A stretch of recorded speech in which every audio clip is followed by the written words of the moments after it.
Olá, queridos, graças e paz, tudo bom? Pastor Márcio Moraes. Nós vamos hoje.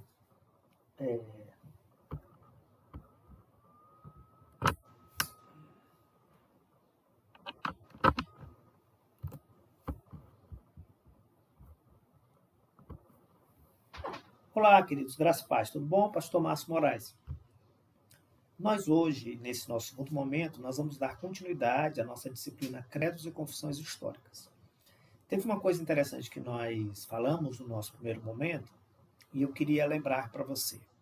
A nossa disciplina Credos e Confissões Históricas, ela não é um ramo da teologia por ela mesma. Na verdade, é uma disciplina entremeada nas nos dois grandes campos da teologia, que é a teologia histórica e a teologia sistemática. Então, a nossa disciplina ela acaba vivendo o eixo entre esses dois campos da teologia. Então, no nosso primeiro momento, foi interessante para a gente fazer a diferença sobre as definições do que sejam credos e confissões. Esses credos, como esse primeiro momento histórico da igreja, desde do credo apostólico, que não é eclesiástico em si mesmo, ele não é resultado de uma convocação, por exemplo, de uma reunião de uma igreja ecumênica. Quando a gente fala ecumênica, dessa igreja dividida em Oriente e Ocidente. O Felipe Schebe fala muito, muito bem sobre isso no livro que a gente recomendou na última aula sobre a história desses concílios, da igreja não dividida, dos 7 grandes concílios ecumênicos. Então, a diferença do credo é que ele acaba, apesar dos debates ferrenhos, mas ele acaba sendo uma formulação geral, estrutural, sobre as principais doutrinas da igreja e, sobretudo, sobre a divindade de Cristo, a sua natureza. Então, assim, é preciso distinguir credo de confissão. As confissões elas surgem realmente no segundo grande momento da igreja, durante e depois da Reforma Protestante, não apenas para reafirmar essa base estrutural dos credos, mas para organizar, estratificar, fundamentar essas confissões históricas, né? A esse aspecto credal, mas também prático, confessional da igreja. Então foi interessante, nosso primeiro momento, até para a gente fazer essa análise da necessidade dessas confissões para hoje. Não será possível nós falarmos sobre as declarações de fé das principais denominações cristãs, as diferenças entre elas, embora de forma presencial isso possa ser feito, mas a gente vai trabalhar um pouco nesse terceiro momento sobre o conteúdo dos credos das confissões, pelo menos os aspectos mais importantes, mais relevantes, e hoje, de fato, nós vamos nos voltar mais para o aspecto mais histórico dos credos das confissões de fé, para nesse último momento nós falarmos desse aspecto mais doutrinário e dogmático na área de teologia sistemática, certo? Antes, porém, nós queremos recomendar alguns livros. Nós vamos falar no início da nossa aula de hoje sobre o credo apostólico. O credo apostólico é esse credo que ele não é um resultado de uma reunião eclesiástica, ele não tem uma vasta documentação, ele não tem uma documentação eclesiástica que comprove que houve uma reunião dos apóstolos. Na verdade, ele é atribuído aos apóstolos por tradição, mas de fato o credo apostólico ele é resultado, ele é uma declaração das confissões batismais do primeiro século, de algo que já estava sendo ensinado por alguns apóstolos, inclusive o apóstolo Paulo, e discípulos do apóstolo João e demais apóstolos. Então, o credo apostólico, infelizmente, nós não poderemos detalhar sobre ele. Então, nós queremos recomendar esse livro do Frank Ferreira, O Credo dos Apóstolos. Ele tem um momento histórico inicial que nos ajuda, mas no segundo momento ele vai falar mesmo do credo apostólico no seu conteúdo. Então, nós queremos recomendar aqui do Frank Ferreira, O Credo dos Apóstolos. Ele está sendo publicado pela editora Fiel, desde o início ele está sendo publicado pela editora fiel, e é algo que nós queremos recomendar. Um outro livro, esse é bem antigo, e é publicado por outras editoras além da fonte editorial. Nós queremos recomendar o Credo, do Karl Barth. Ele tem uma parte histórica inicial, mas também ele vai falar sobre os assuntos. Ele é bastante profundo, apesar de ser um livreto, mas ele é bastante profundo. Como na nossa aula nós não teremos como aprofundar os assuntos doutrinários e dogmáticos do credo apostólico, o ideal é que nós tivéssemos um momento único ou mais de um para tratar especificamente do credo apostólico. Outro que nós queremos recomendar, aliás, é uma coleção, é a Dogmática, do Emil Brunner. São 4 volumes. O primeiro volume fala muito sobre o aspecto da teontologia, da Trindade, que são o assunto dos primeiros grandes concílios. E ele tem mais 2 volumes, né? mais o volume 2 e mais um volume dividido também em 2, que é o volume 3, todos na área da dogmática. Então, são livros que nós podemos recomendar. Quando a gente recomenda esses livros, a gente sabe que os alunos, às vezes, não terão condição de adquiri-los, mas é apenas uma sugestão para que essa biblioteca comece a ser formada, porque esses assuntos deverão ser aprofundados, né, com calma. Do Hermes Maia e do Gary Crampton, inclusive, que a gente mencionou ele no nosso material, nós queremos recomendar o do Gary Crampton. É um estudo sobre o credo dos apóstolos em si mesmo, que o credo dos apóstolos ele serve de base para esse estudo inicial, porque ele é a base até da formatação do primeiro concílio do credo que sai do credo de Nicéia. E você tem do Hermes Maia, eu creio no Pai, no Filho e no Espírito Santo. Você vê aí na capa do livro um símbolo, né, um escudo da Trindade, onde aparece Deus, Cristo como Cordeiro e o Espírito Santo. E esse credo, e esse livro vai falar muito sobre essas questões trinitarianas que são debatidos nesses primeiros momentos. Eu tenho aqui História Ilustrada do Cristianismo. Eu tenho a edição antiga do Ruston Gonzalez, então o meu está mais divididinho. Eu tenho 10 volumes, né? E essa que está sendo também foi adquirido em 10 volumes. Mas hoje você compra, né? Foi adquirido, era publicado pela editora Vida Nova, continua sendo publicado por ela. Esses 10 volumes eu adquiri e hoje você encontra esses volumes mais reunidos. Desse material é interessante a Era dos Dogmas e das Dúvidas. E esse livro começa com a Era dos Mártires, o que está sendo publicado hoje. Mas é interessante para a gente também a Era dos Gigantes, que está inserido dentro desse volume do Ruston Gonzalez, que vai tratar também desses assuntos referentes aos concílios e a organização tanto de Agostinho quanto do Tomás de Aquino, desses primeiros assuntos acerca dos pais da igreja. Um livro muito bom para vocês adquirirem, mas sobre uma ótica diferente, do Hans von Kopenhagen. Esse livro aqui é publicado pela editora CPAD, só que ele vai falar sobre um aspecto diferente. Ele não vai falar da história dos concílios, ele vai falar dos primeiros pais da igreja, e aí você vai poder, da biografia desses pais, entender qual foi a importância deles para essa formatação da teologia, sobretudo da teologia trinitariana, que é o assunto dos primeiros concílios. Então, você vai ter biografias, como a biografia do Tertuliano, que foi quem primeiro utilizou o termo Trindade, até do Atanásio, que é uma figura extremamente importante da consolidação do que foi decidido no concílio de Nicéia até o concílio de Constantinopla. Para esse segundo momento da história das confissões históricas, nós queremos sugerir a Harmonia das Confissões Reformadas, que é interessante, porque vai falar não apenas dos aspectos históricos. Esse livro, História das Confissões Reformadas, é do Ferguson e do Beck. Ele é bem didático, e o legado de Lutero, do Sproul e do Nichols. Eu tive a oportunidade de estar no lançamento desse livro, que entre os diversos aspectos desse legado de Lutero, sobretudo o aspecto da organização dessas declarações, dessas confissões.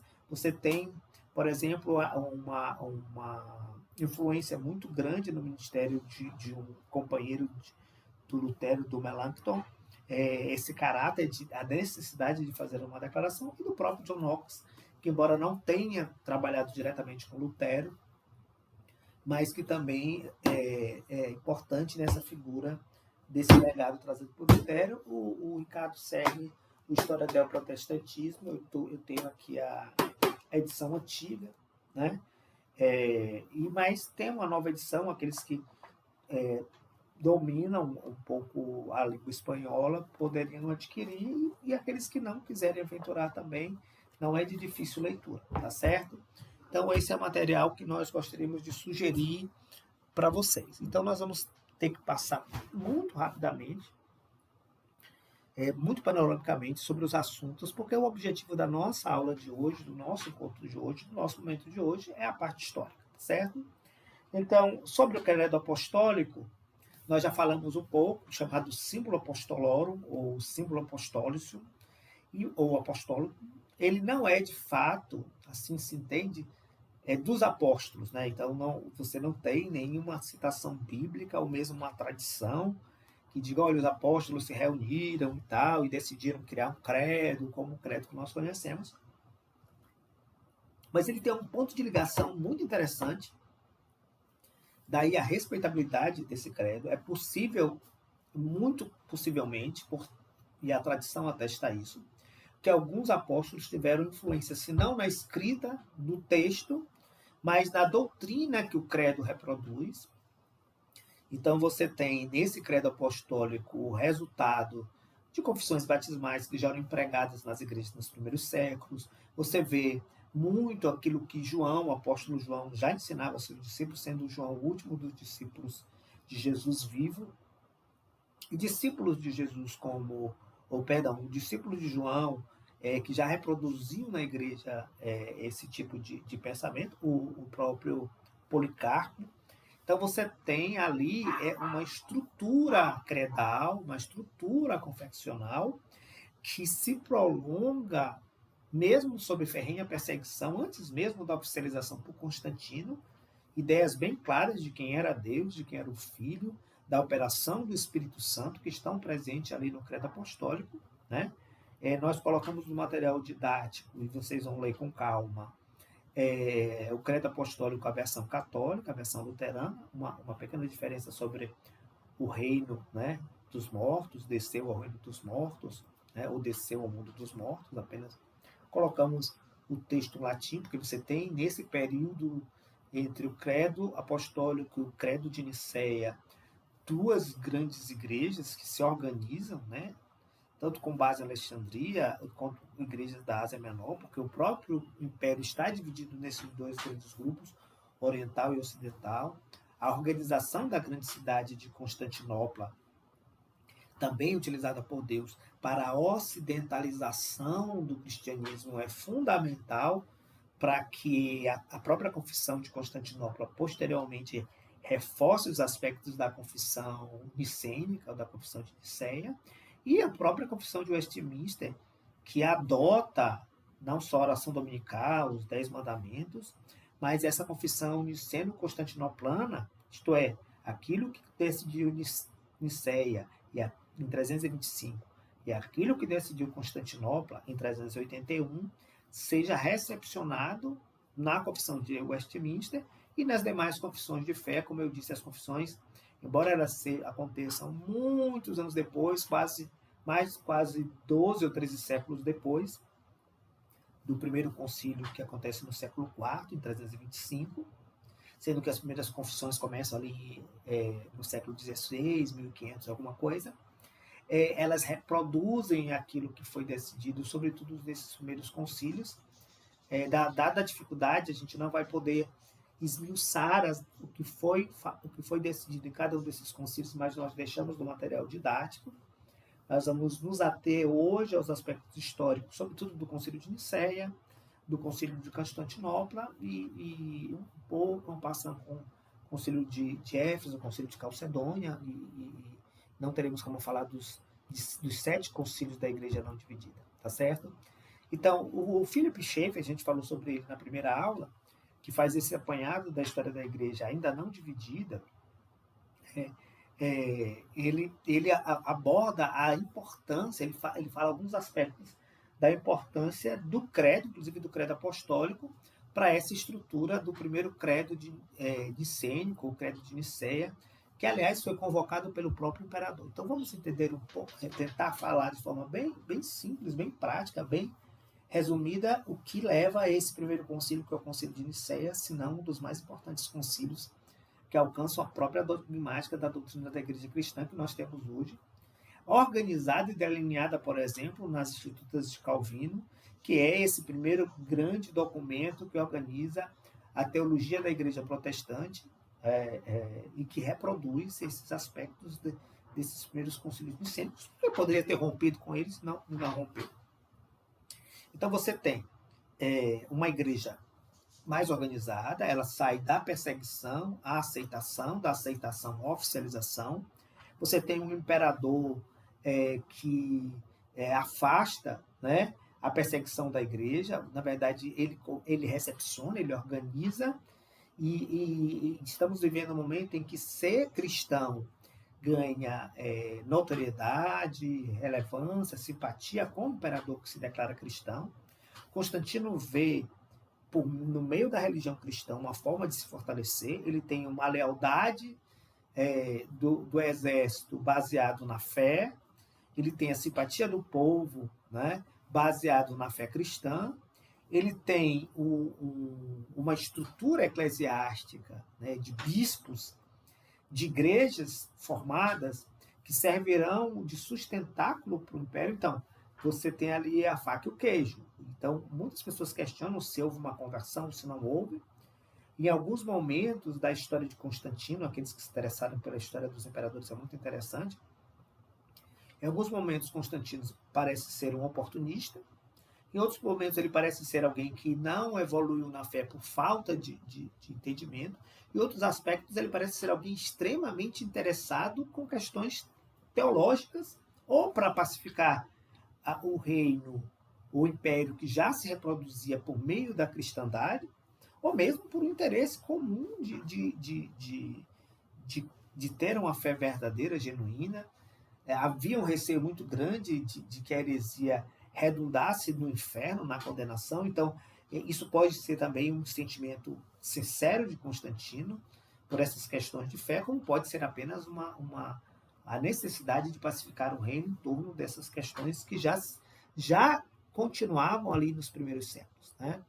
Então você tem, nesse primeiro concílio, diversas decisões. A própria história do concílio acontece com a formação de 2 grandes grupos, né? Então você tem o presbítero Ário, que não era bispo, mas era presbítero, mas conseguiu organizar uma teologia na ideia de que Cristo não tinha a mesma substância do Pai, não tinha a mesma homúzia do Pai, né? Não era Deus como o Pai, mas era uma criação, a primeira criação. Ário consegue adeptos para a sua forma de ver Cristo, né? Ele fundamenta isso em algum momento usando trechos das Escrituras, e ele consegue o apoio, e o imperador Constantino se vê na necessidade de atender essas questões. Então você vê Nicéia, por exemplo,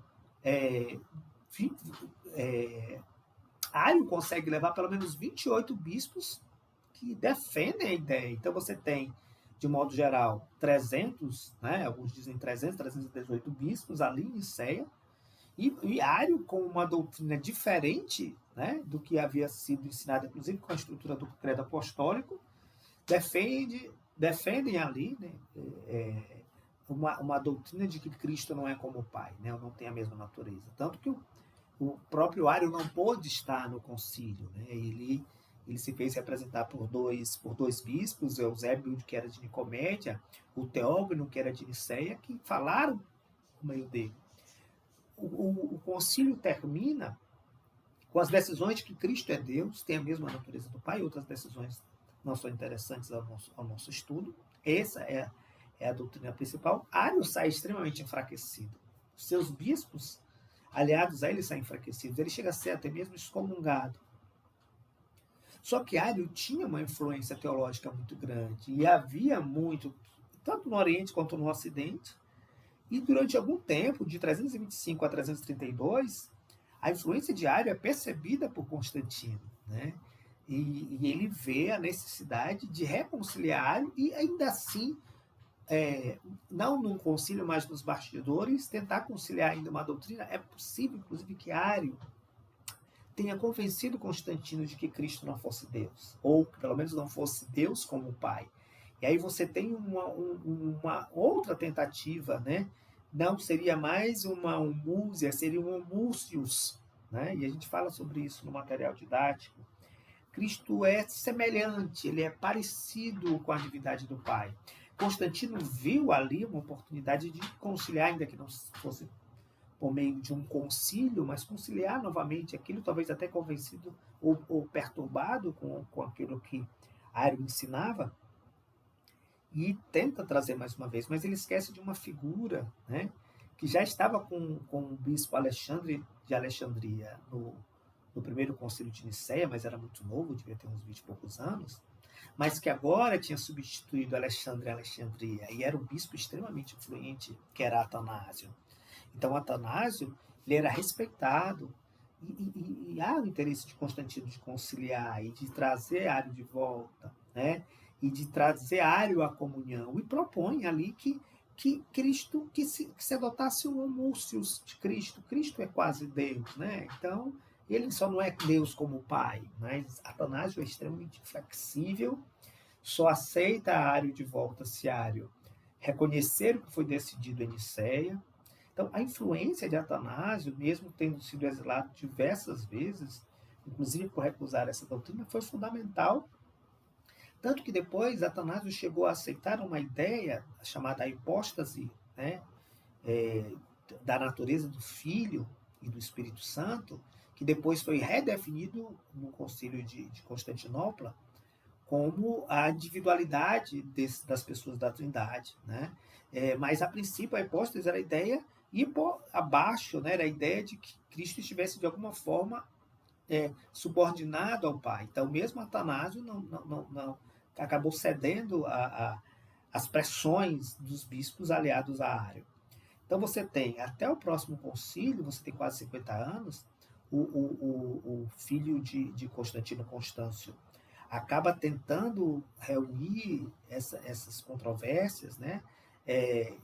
Tentando realinhar a igreja, né?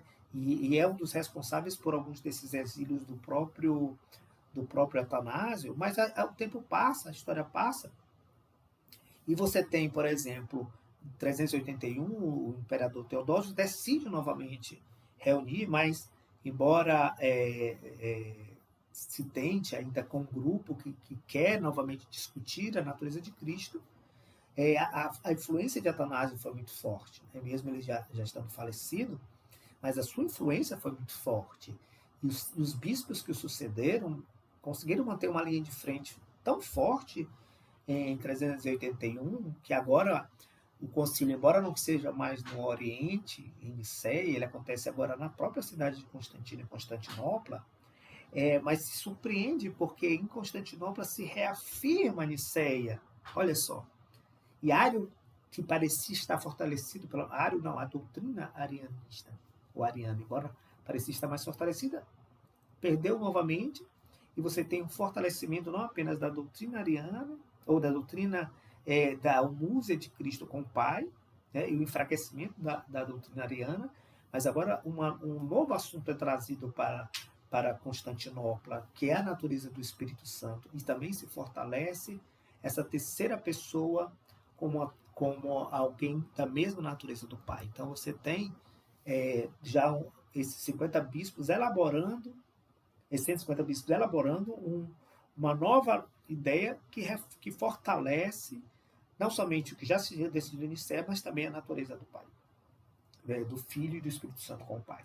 Você tem o credo calcedônico, que volta a tratar desses assuntos sobre as duas naturezas de Cristo. Nós, infelizmente, não teremos como falar desses aspectos do credo calcedônico, não tem como nós falarmos, mas está no material. E dos diversos concílios que vão se sucedendo, né? E desses diversos concílios que vão se sucedendo, essas questões são retomadas de fato. Então você tem algo interessante no concílio de Éfeso, em que já havia surgido um conceito do Theotokos, ou do Maria Mãe de Deus. É preciso entender que mesmo esse conceito que já era desvirtuado, ele se desvirtuou muito mais. Então, hoje, muitas pessoas não entendem sequer, só dizem que Maria é mãe de Deus, como se divinizando Maria e não respeitando a humanidade de Cristo em relação a ela. O conceito de Theotokos, ele surge não da divinização de Maria, mas de fortalecer a natureza humana de Cristo. Então, Maria, pelo menos ele começa assim tradicionalmente, ela é chamada mãe de Deus porque Cristo é homem. Também ele é 100% homem e ela acaba sendo mãe de Cristo, cuja natureza não pode ser dissociada, né? Então ela só é mãe de Deus porque já havia se decidido que a natureza divina e humana de Cristo não são diferentes, não se dissociam. Olha só. Mas essa questão sofre, primeiro, a uma recusa do nestorianismo, que é um assunto que vocês poderão estudar melhor quando estudarem Cristologia, né? Mas, a princípio, a ideia é que os debates acerca do monofisismo de Cristo, né, ou dessa natureza de Cristo, ainda é um debate que ocupa os concílios posteriores, tá certo? E ainda o último concílio, que é o concílio de Nicéia II, em que esses debates, dentre outros, permanecerão. Bom, então, acerca das confissões históricas, é importante entender que as primeiras confissões de fé, elas começam logo da necessidade inicial de que a dogmática, a doutrina protestante, ela comece a se impor. Então você tem, por exemplo, já a confissão de Augsburgo, né? Vamos mencionar aqui. Você já tem a confissão de Augsburgo, em 1530, já de tradição luterana, lembra do livro que nós recomendamos? O Legado de Lutero, e já eram de cunho calvinista. Você tem uma segunda confissão em 1566, lembrem que a reforma acontece em 1517, então as confissões elas resultam dessa necessidade já de impor.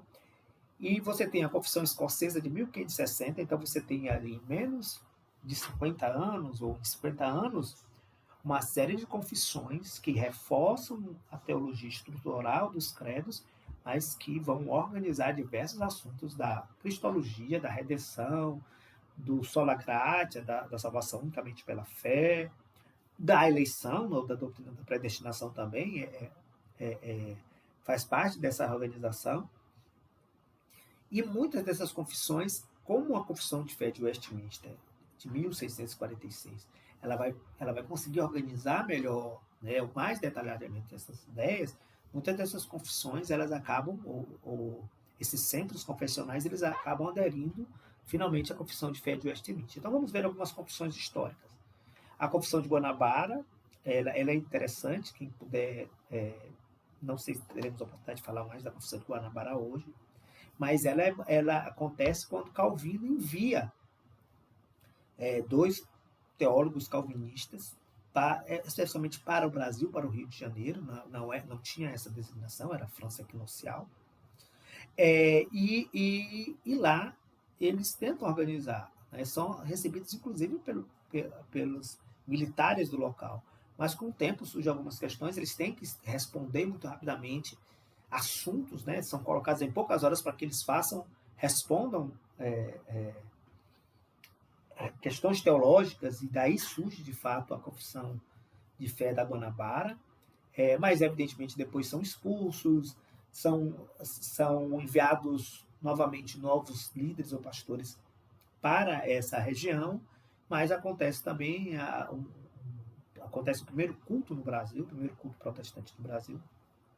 Mas o mais importante é que ela é marcada também pelo martírio, né? Porque há julgamento, a prisão, a execução de pastores calvinistas em solo brasileiro, né?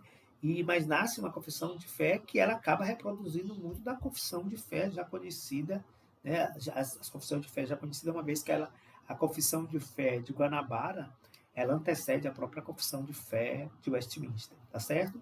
Outras confissões que nós não poderíamos detalhar, a confissão francesa de 1559, ou a famosa confissão de La Rochelle, a confissão de fé escocesa de 1560, a confissão de fé belga não temos como detalhar, a história das assembleias, mas o catecismo do Heidelberg, né? Os cânones de Dort, e aí sim nós temos ali na Holanda uma controvérsia calvinista arminiana muito forte, né? Não tem como nós falarmos, mas eu sugiro àqueles que quiserem estudar mais sobre os cânones de Dort, a confissão de Dort, o concílio de Dort, a controvérsia em Dort, é bem interessante o assunto, certo?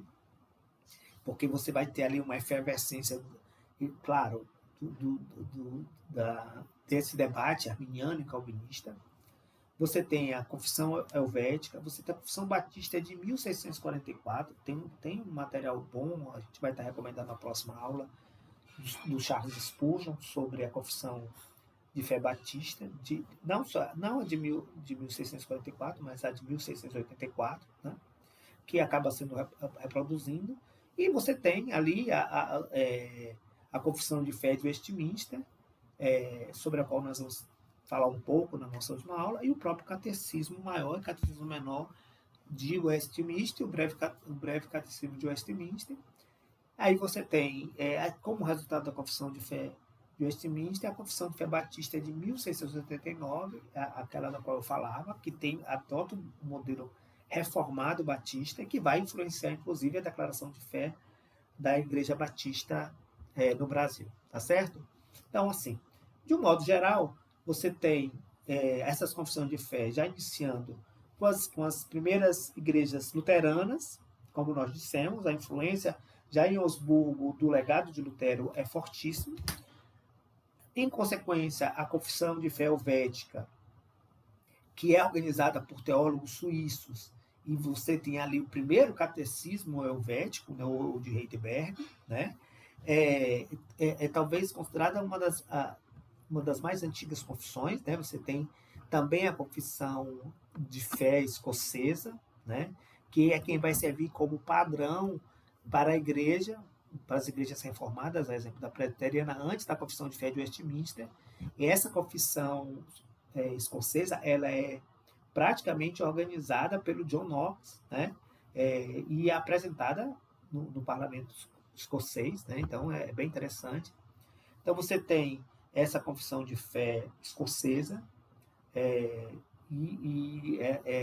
você tem ao final essa confissão deliberada em assembleia, né, em meados de 1560 até a definição em 1567, tá certo? Você tem os 39 artigos da Igreja da Inglaterra, todos esses são utilizados até a confissão de fé de Westminster, o sino de Dort, do qual nós falamos, né? e os diversos catecismos. Nós falamos da confissão de fé fluminense, a confissão de fé Guanabara, né? Que é justamente, você tem calvinistas na França que são enviados, que já estão vivendo a reforma genebrina, de influência direta de Calvino, que envia dois teólogos calvinistas para o Brasil, que são recebidos inclusive pelos militares, pelo militar Nicolas Durand, e recebem tal, mas eles precisam organizar, né, esse grupo no Brasil, e são pressionados a responder para ver se há um alinhamento com a teologia, e daí nasce aquilo que nós já comentamos na aula de hoje, ainda há pouco, sobre essa confissão de fé de Guanabara. E a confissão de fé de Guanabara, ela trata de assuntos bem interessantes. Ela é escrita em latim também, né? Originalmente latim, né?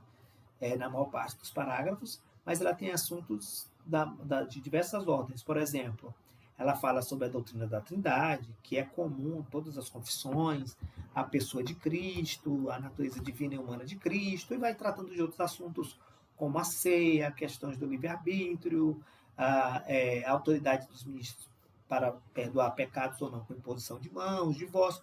É interessante que aqueles que não acatam a confissão de fé fluminense como aquela mais, né, é preciso entender que ela acontece ali em 1555, no começo, né, das primeiras confissões de fé da organização ainda, né, ela não tem como uma confissão de fé batista de 1889, a confissão de fé de Westminster, o conteúdo dos debates de quase um século, né?